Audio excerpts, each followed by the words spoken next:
Hello everyone, this is Dr. Sabiha again, and today we have a rather interesting topic, that is all the temporary contraceptive measures that are available and how to choose one among them. So let's begin.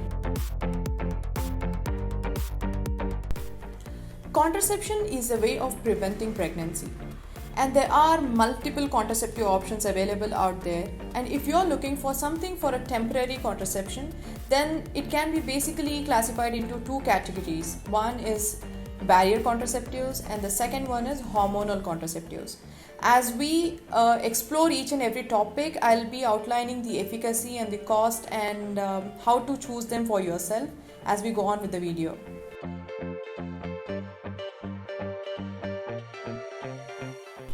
Barrier contraceptives. Just like the name suggests, it literally forms a physical barrier and prevents pregnancy.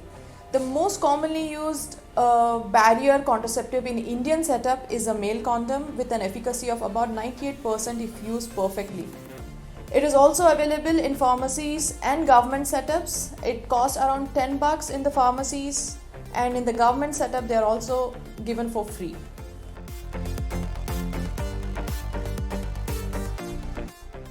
We have heard of male condoms a lot, but did you know there were female condoms as well?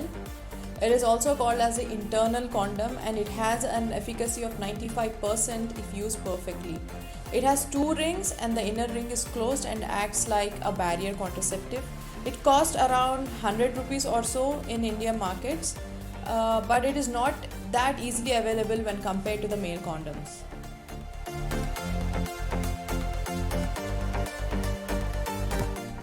We all know that the female condom is only for a single use and it should be discarded immediately after every act. But there is something called a diaphragm, which is reusable, can be kept inside even up to 24 hours, and is also made up of a soft silicone disc, making it useful for people who have latex allergy. This is usually saturated with a spermicide and it is inserted into the vagina, and there it literally forms a bodyguard to your cervix.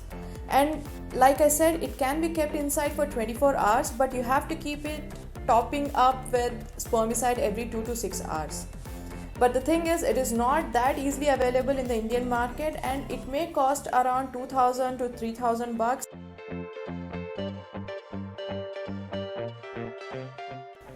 Talking about other reusable options out there, there is something called as the cervical cap. It is also made out of silicone and it looks like a sailor's hat. It is loaded with a spermicide and it is pushed deep into the vagina so that it sits onto your cervix, literally acting like a bodyguard to your cervix. As it sits on the cervix, its efficacy depends upon if you have given birth or not, and it is as much as 86% effective when used perfectly. It also costs around the same price of a diaphragm, that is around 2,000 to 3,000 bucks. But the thing is, it has to be kept inside for at least 4 hours after every act.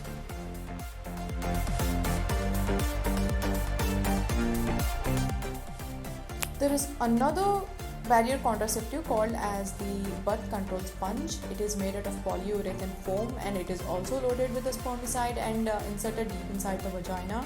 It has the efficacy of about 86% if used perfectly. The only con is that not only is it for a single use, but it is supposed to be kept inside for over 6 hours after the sexual act. And it is pricey, costing around 2,000 bucks per pack, and it is not easily available in our country.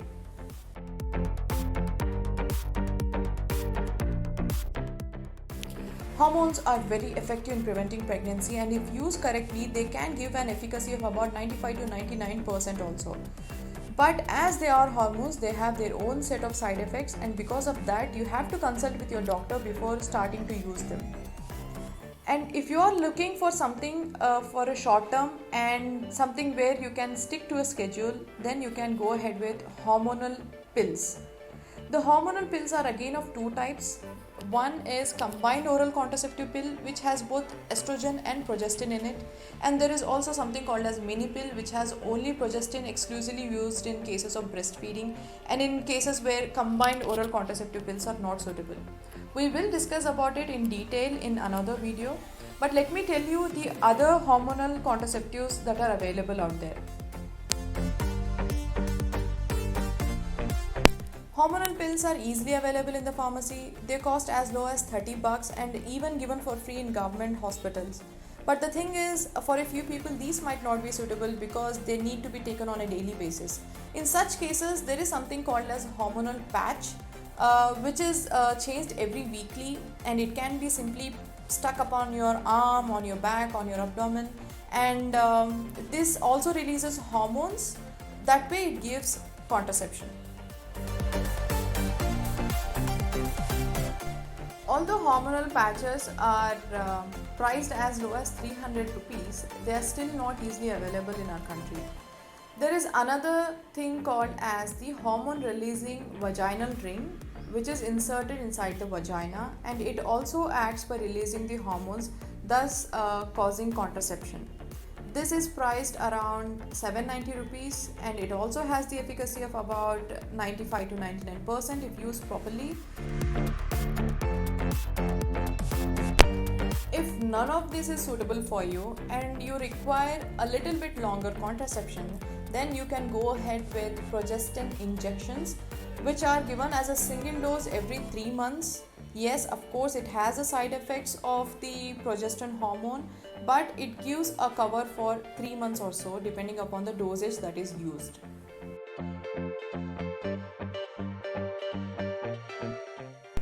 If you're looking for a hormonal contraceptive which is low maintenance, cost effective, and works for a longer period, then there are two options for you. One is the hormonal implant, and the second one is intrauterine hormone releasing contraceptive device. The hormonal implants are a bit costly. They cost around $15,000 and they look like small matchsticks, and they will be inserted just below your skin, and they keep releasing hormones and thus give you the contraceptive effect. And the intrauterine hormone releasing contraceptive device costs around $1,500, has relatively less side effects, and it usually releases progesterone hormones and is equally effective. If you're still looking for an option which lasts longer and is also low maintenance but doesn't have any hormones in it, then you have Copper T. It is a copper releasing intrauterine contraceptive device. It is has relatively less side effects and can last for even 5 to 10 years and can be removed at any time. It costs around $300 to $500 in our country, and in family planning centers which come under the Indian government, they are even given for free. I quickly want to mention about the iPill here because it is being misused a lot. You need to keep in mind that iPill is only for emergency contraception. In this, it is loaded with a high amount of hormones, and it is supposed to be taken only once and preferably as early as possible after unsafe intercourse.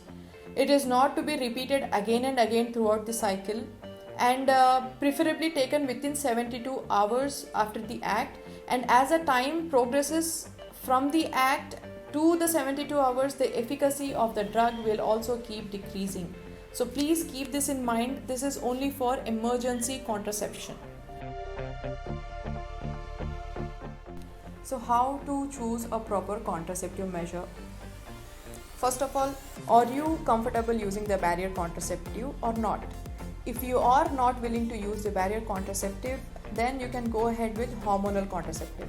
And in the hormonal contraceptive, if you're not comfortable with long-term usage, or you want a contraception for only limited period of time, say a few months or up to 1 year, and you are okay with sticking to a schedule, then you can go ahead with hormonal pills after you consult your doctor.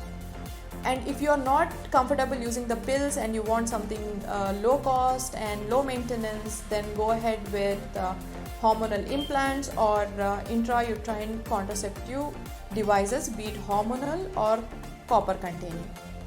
Usually in case of women who don't have kids, intrauterine contraceptive devices are generally avoided.